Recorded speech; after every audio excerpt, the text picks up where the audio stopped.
Ayun, kain na naman tayo ng beef, guys. Eto, beef Hawaiian. Beef Hawaiian. Dito kami. Kain tayo ng beef Hawaiian. Sarap ano ko. Bakit may kasamang ganyan?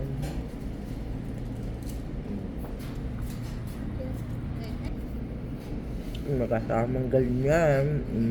Yum.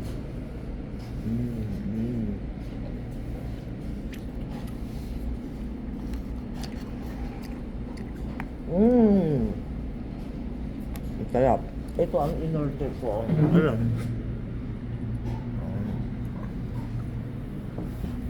Ito ngayon yung kinakain ko. May kasamang ganyan. Kaya. Kain guys, kain.